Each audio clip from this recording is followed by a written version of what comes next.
Bem, pessoal, essa é a nossa quarta aula dessa semana, né? Nossa oitava de todas as que nós já gravamos.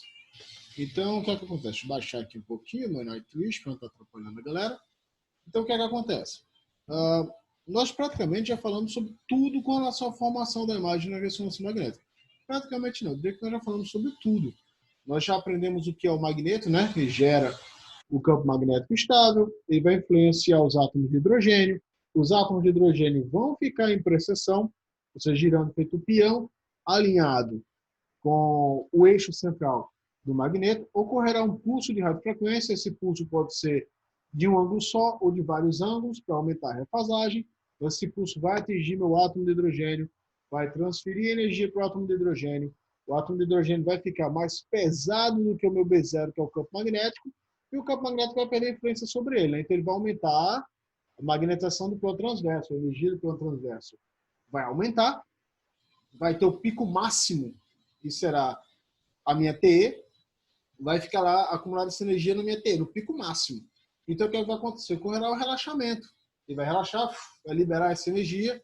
Do pico máximo, ela vai para as bobinas, que elas vão receber essa energia, vão absorver essa energia, e ocorrerá o declínio de indução. A voltagem vai diminuir, porque a minha influência de B0 vai aumentar. Então, ele vai ter a recuperação, ele vai voltar a ser influenciado por B0, vai querer voltar a ficar em precessão e alinhado, e o meu plano de magnetização vai diminuir, aumentando essa recuperação. E o que é que acontece nisso tudo? E claro, não vamos esquecer a MTR, que é a MTR que vai definir quanto de pulso, a velocidade que os pulsos vão ser emitidos para que influenciem o átomo de hidrogênio e quebrem o equilíbrio dele. Então, basicamente, é tudo isso que a gente aprendeu. De uma forma mais extensa, mais complexa, mais esmiuçada, mas basicamente é isso. E para que tudo isso? Em que funciona tudo isso? Tudo isso funciona para definir as minhas sequências de pulso, que estão aqui, ó. E o que são as sequências de pulso propriamente dito? São as sequências de pulso que são responsáveis pela formação das ponderações. Eu já comentei a vocês que na ressonância magnética nós temos várias ponderações, T1, T2, DP, STISP, vamos falar sobre a maioria delas aqui, pelo menos as principais. Mas é importante a gente comentar que todo dia surge mais, todo dia tem pesquisa. E por que tantas sequências de pulso, por que tantas ponderações? Porque cada ponderação em ressonância vai demonstrar alguma coisa. Se eu tenho um sagital T1, ele vai demonstrar uma coisa. Se o axial é um T2, vai demonstrar. E é interessante observar também que todas essas ponderações, T1, T2, DP, STI, gradiente, qual seja, elas podem vir nos 4 planos. Vai depender do órgão a ser estudado, vai depender da estrutura a ser estudada. Então, cada ponderaçãozinha dessa tem uma função, tem um objetivo. Ou é mostrar uma patologia, ou é mostrar a fisiologia de um órgão, ou a fisiologia dessa patologia, ou também é mostrar fluxo. A gente faz muito ponderação por estudo de fluxo licórico, velocidade com que o fluxo circula na coluna espinal. Então, tudo isso, todas essas ponderações têm uma finalidade, têm uma utilidade. Então, olha só, as principais sequências, né, SPIN-ECHO, já falamos sobre isso, que é uma sequência convencional em ressonância, é utilizada para a obtenção das imagens ponderadas em T1, T2, DP, com alto grau de definição, ou seja, a SPIN-ECHO é a sequência base de pulso que a gente usa para fazer o T1, T2, DP. Tendo o FAST SPIN-ECHO, ou Turbo ECHO, que é uma sequência que utiliza múltiplos pulsos de 180 graus para o mesmo corte, reduzindo drasticamente o tempo de aquisição. Então, em vez de lançar apenas um pulso, você vai lançar mais de um pulso ao mesmo tempo, isso vai reduzir, vai fazer com que o tempo caia.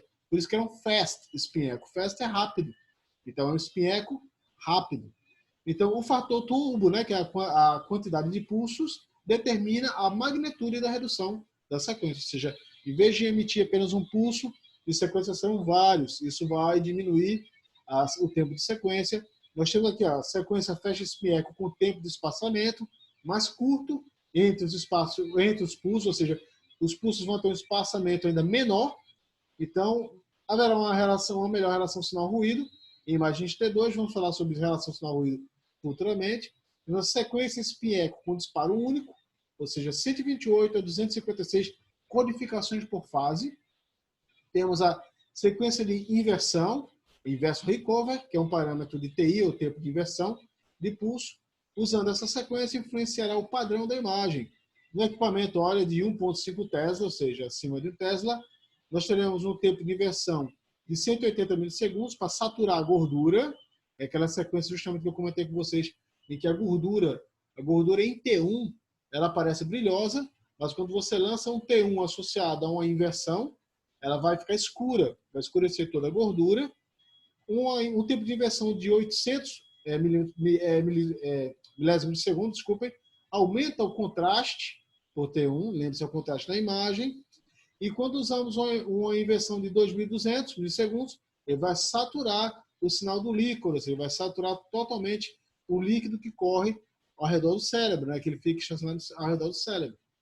O FLEC é uma sequência de inversão também, com o tempo de inversão de aproximadamente de 2.000 a 2.200 milissegundos, utilizados para a obtenção de imagens em T2 com supressão de sinal de líquor. Lembre-se, toda sequência acima de 2.000 e 2.200 na inversão, ela vai causar uma supressão de líquor. O STI, que é uma sequência de inversão também com ponderação T1, muito utilizada para osso, muito utilizada para ver fratura.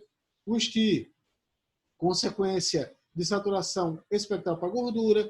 Teremos a sequência também gradiente, o eco coerente, imagens ponderadas em T2 asterístico, que são justamente imagens com alta sensibilidade para líquidos. Sequências gradientes de eco incoerente, imagens de gradiente com ponderação em T1, em sensibilidade para fluxo. Ou seja, nós vamos justamente utilizar o deslocamento do fluxo para medir esse deslocamento nos exames de fluxo licórico. Então, chegou sequências gradientes ultra rápidas, sequências vasculares de método de time of flying e sequência gradiente de eco coerente, que é chamado de TOF. Isso aqui são sequências bem demoradas, que levam cerca de 9 a 10 minutos, mas são utilizadas para fazer o exame de anjo, sem aplicação de contraste. A própria circulação de sangue nas artérias é que vai ser utilizada pela máquina para gerar as imagens. O TOF 3D também, perdão, haja alergia. Aqui o TOF 3D, sequência vascular, do mesmo método de time of flying, em sequência gradiente eco coerente, sequência vascular gradiente eco incoerente, com aquisição bidimensional, sequência vascular gradiente eco incoerente, com aquisição volumétrica. Cara, é uma quantidade enorme, não tem mais. Ó, o PC2D, que é a sequência vascular gradiente, no phase contrast, para codificação de fluxo e velocidade. O 3D, sequência vascular gradiente, ou seja, são várias sequências. Eu poderia passar aqui o resto do dia lendo essa quantidade de sequências.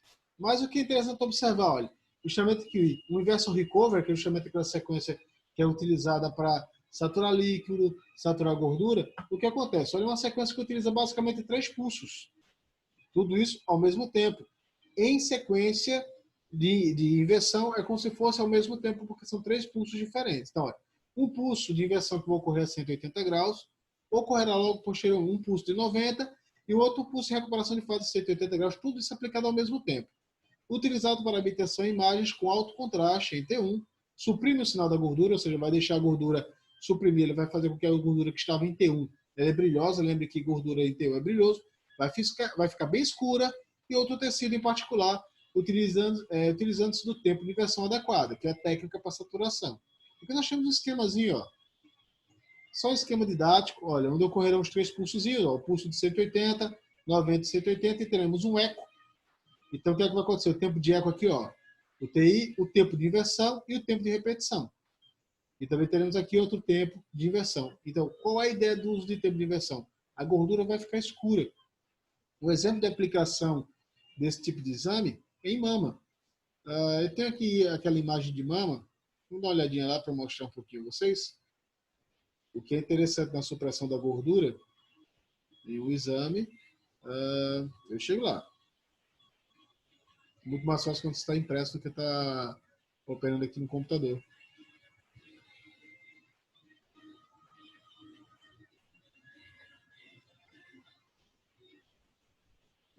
Aqui, pronto, aqui está muito interessante. Então, pronto, olha, podemos ver aqui essa sequência assim, como exemplozinho, ó, esse sagital, esse sagital pegando bem a região aqui da camada da mama, onde você vai ver aqui o preto, que no caso aqui, essa sequência já fez a inversão do silicone. Então, a imagem que vai sair saturada é o silicone, isso aqui, ó. Quando você vê na imagem normal, você observa aqui, olha, o silicone com material dentro, material líquido de silicone, ele aparece naturalmente dessa forma, só que essa sequência, a inversão, foi aplicada para o silicone, ou seja, Ele vai saturar a imagem do silicone. Tudo que fica aqui do silicone é preto. E a gordura está ao redor.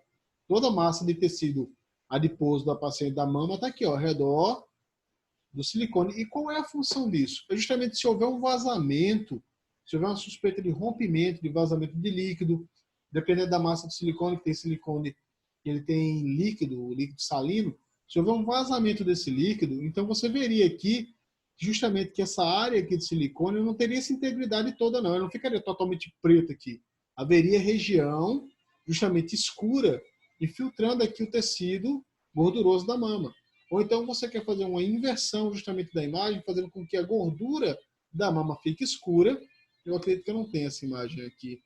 Mas existe essa sequência onde a imagem justamente vai se tornar inversa. A gordura vai ficar preta e o silicone vai ficar branco. Essa é a ideia do uso de sequência de pulso. É demonstrar estruturas ou suspeitas de diagnóstico em cada tipo de exame.